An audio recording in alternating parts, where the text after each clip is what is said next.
transformar. Vem, Espírito Santo, teu amor nos dá.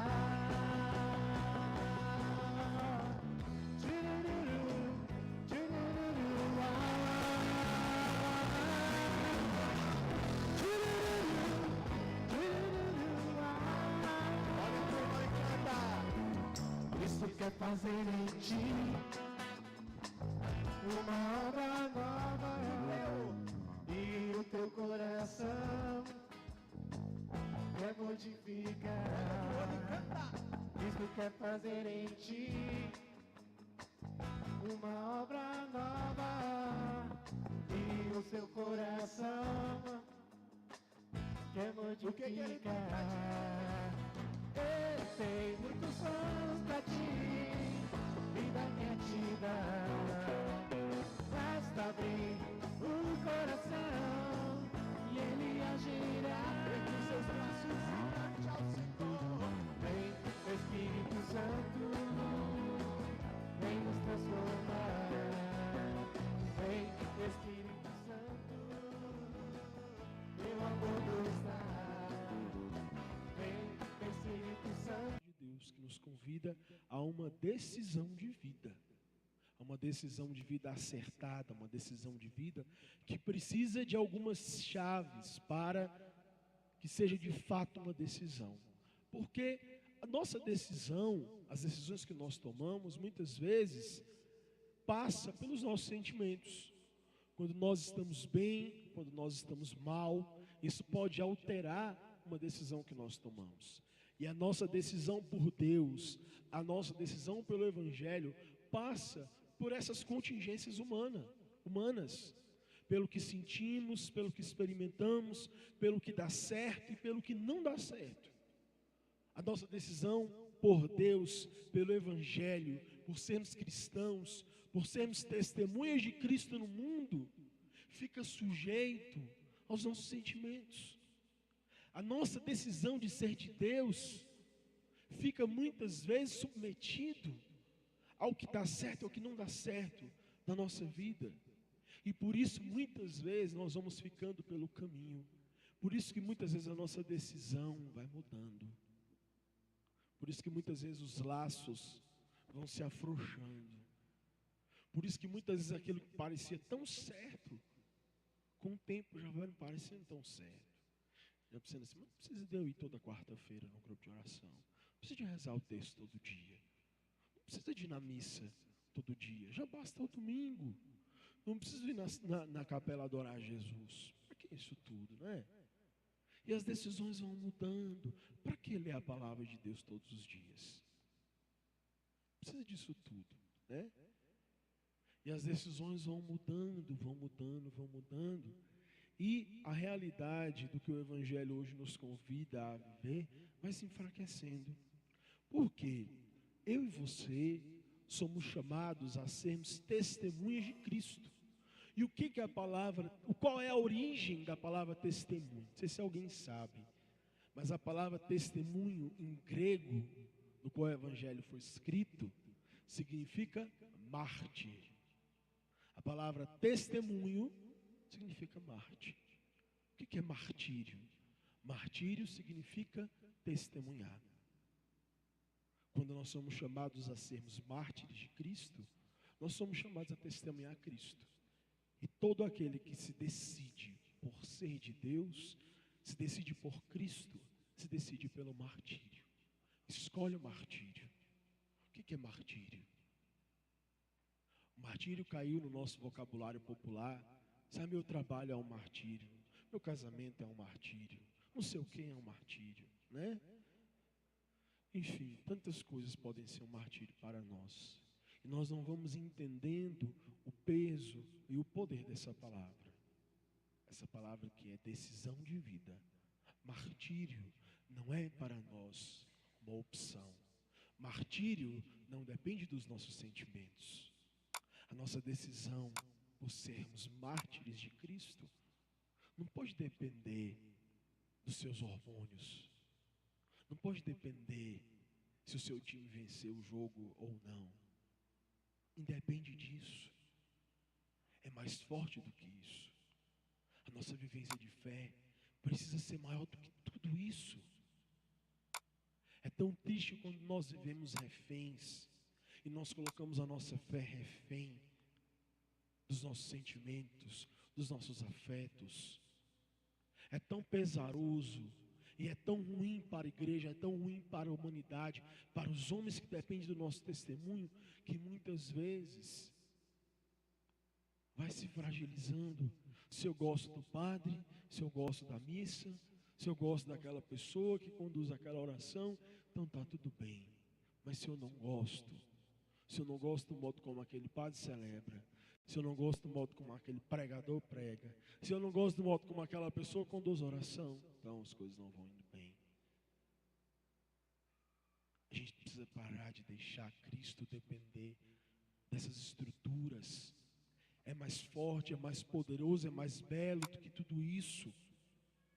Essa grande decisão que nós precisamos tomar, a decisão pelo testemunho de Cristo, a decisão pelo martírio é muito maior.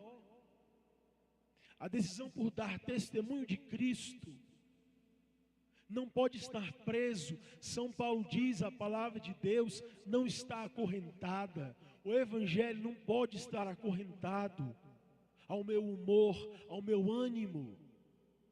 Vai falar com uma pessoa, como é que você está? Estou desanimada, não sei o que, a fé, e não sei o que.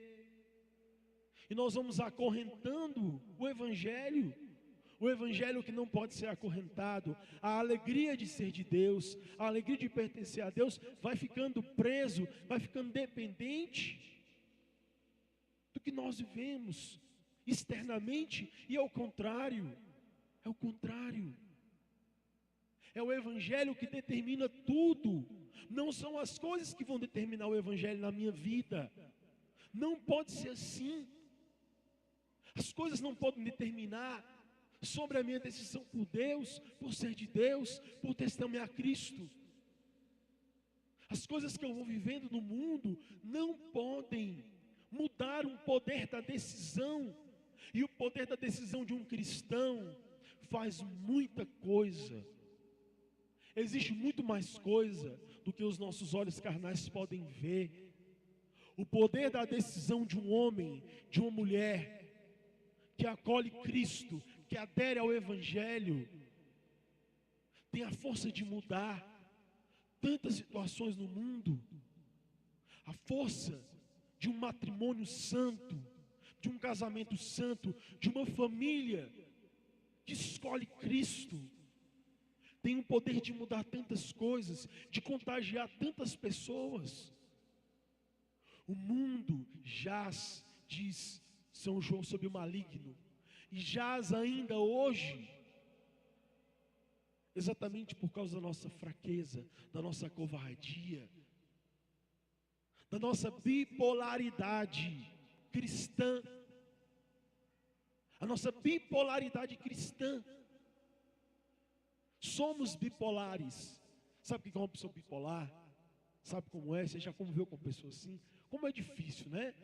Pessoa que de manhã te abraça, diz que te ama, à tarde diz que te odeia, e à noite não lembra o seu nome, não olha na sua cara, né?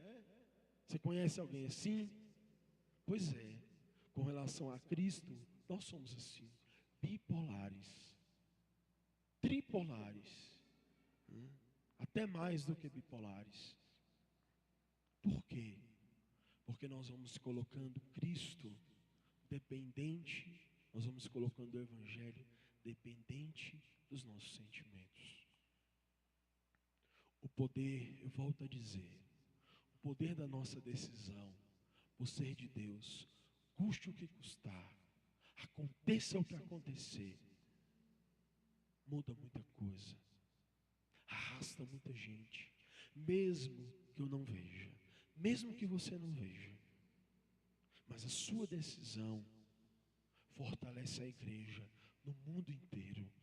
A sua decisão por Cristo faz a glória de Deus iluminar o mundo, faz iluminar a glória de Deus sobre esse mundo que jaz sob o maligno, esse mundo que anda obscuro, escuro demais, tenebroso demais, regiões sombrias, escuras, são iluminadas pela sua decisão, pela minha decisão. Uma decisão constante, fiel, uma decisão de mártires. Tinha uma oração antiga que dizia assim: ó Deus, dai-me a têmpera dos mártires, dai-me a fibra dos mártires, daqueles que morreram pelo Evangelho, daqueles que aceitaram ter o corpo todo destruído por amor a Deus, daqueles que aceitaram ser esquartejados, daqueles que aceitaram sofrer as piores mortes por amor a Cristo, por amor a Deus. E às vezes a gente dá uma topada num móvel, numa pedra, e o primeiro a ser culpado é Deus.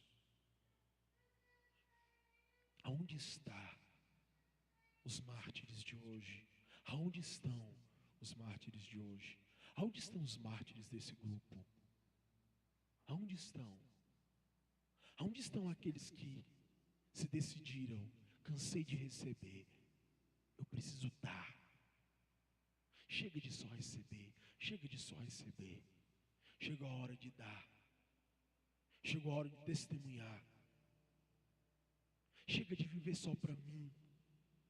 Chega de viver centralizado nas minhas dores, nas minhas coisas, nos meus problemas.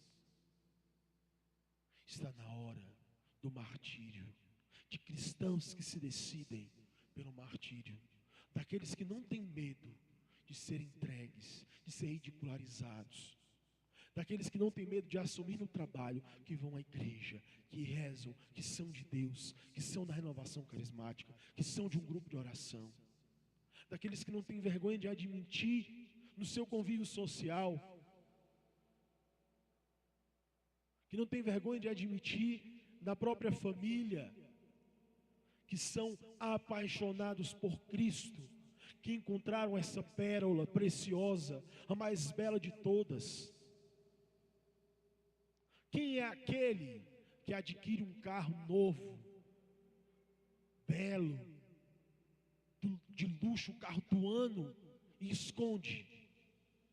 Quem é aquele que começa a namorar uma pessoa tão especial, tão espetacular, mas esconde essa pessoa? Quem é esse que acende uma lâmpada e coloca embaixo da mesa? Diz Jesus no Evangelho. Quem são esses? Me diga. A primeira coisa que alguém faz quando compra um carrão não é mostrar para todo mundo? Não é botar a chave no bolso de fora